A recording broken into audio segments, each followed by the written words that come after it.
Thank you for tuning in to the best parenting show on the internet, Post Daily Dose. It's the Post. It's the Post. It's the Post. The Post Daily Dose. It's the Post. It's the Post. It's the Post. The Post Daily Dose. It's the Post. It's the Post. Hey, Facebook family. I hope everybody's doing well today. This is Kristi, Saul, the co-founder of the Post+Institute, coming at you live straight out of church this Sunday. I love going to my church. It's so nice to be able to be back together. We're kind of we're a little bit mighty, we're a little bit mighty group of folks with powerful leadership and incredible message.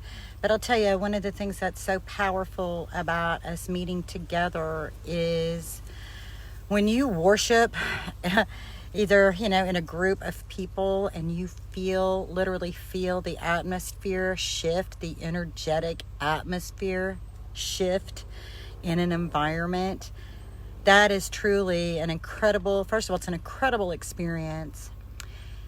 And it edifies me, opening my heart and letting the love in my heart join with the love of the other people in the group it's just incredible. And it builds me for the whole week. It nourishes me. That's like our church is a very equipping church. And so we look at Sunday as like the pep talk. So Sunday's the pep talk for the rest of the week. And so we had an incredible pep talk today. So good. One of the things we really talked a lot about was that our stories have the ability to do so much more than our voice. That when people hear the story of how love has worked in your life personally, it is so, it's the evidence. That gives the evidence that love truly is healing. And so as I was listening today, I found myself thinking about something that Brian has said, and that is that fear says, fix it, because we're terrified, right? We're scared for ourselves, we're scared for our children, we're scared the world won't accept them, we're scared that there's going to be some sort of behavior that's going to cause a disruption at school or at the grocery store or in our house. We're scared because it flips our lid too. We're scared because we have our own stories. We have our own pre-birth and early life blueprints. We have our own fears that get tripped and triggered.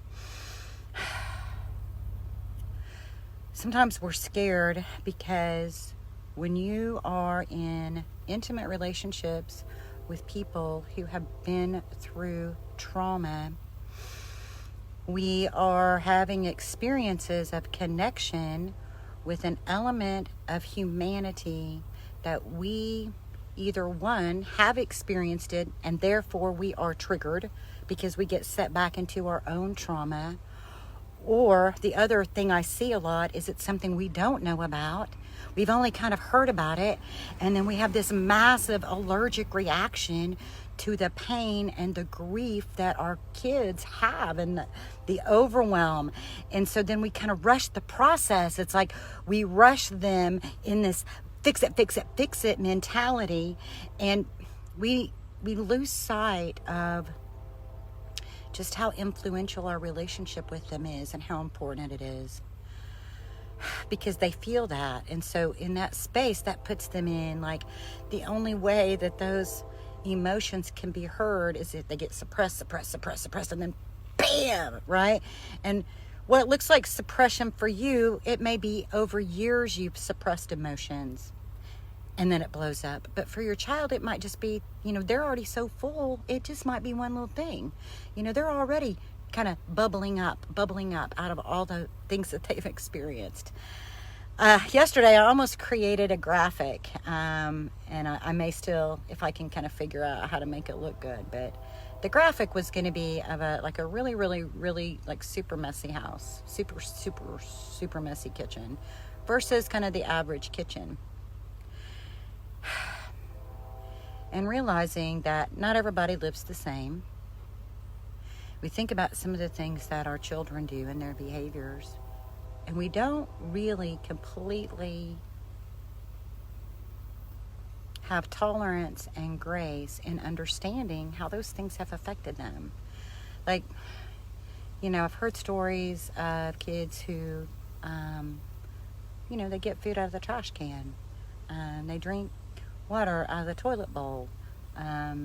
They're up in their room playing by themselves and they poop in the dishes from their toy kitchen. They masturbate their dog. They flip their lid when they don't get the toy they want. And we get so stressed out about these things, and they are all directly connected to their traumatic experiences. Fear says fix it. So then we get really anxious. And the thing is the anxiety we bring to the table only adds to it. It's like pouring gasoline on the fire. Love says, create an environment based on relationship. Invite love into the physical realm of your home. Pray in your house. Meditate in your home. Shift the atmosphere with your energy. Learn. One of the most important things we can learn is how to quiet our minds, refresh our thoughts, so that we can tap into the loving energy that's always present for us.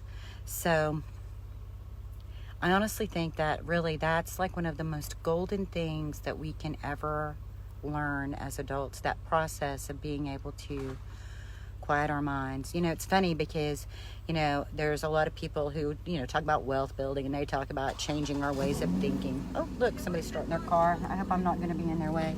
Anyway, we listen to people talk about wealth building, about changing our money blueprints and how we think about things and the things that we say to ourselves.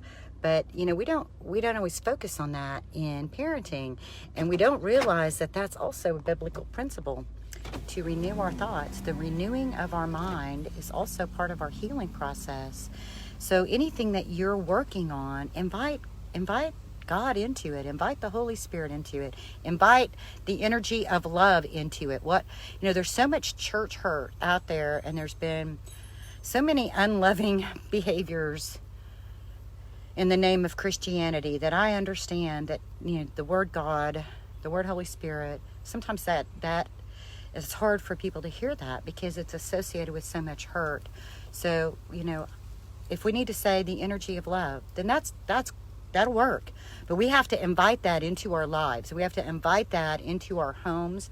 We invite that into our relationships through meditation, through quieting, through choosing our thoughts, through the renewing of our mind, through the quieting of our soul, the quieting, calming of our emotions, so that we can tap into something that's more powerful than the fear that we're experiencing. Love is always there. It's always present. Love is patient. It's just sitting there waiting for us to get quiet.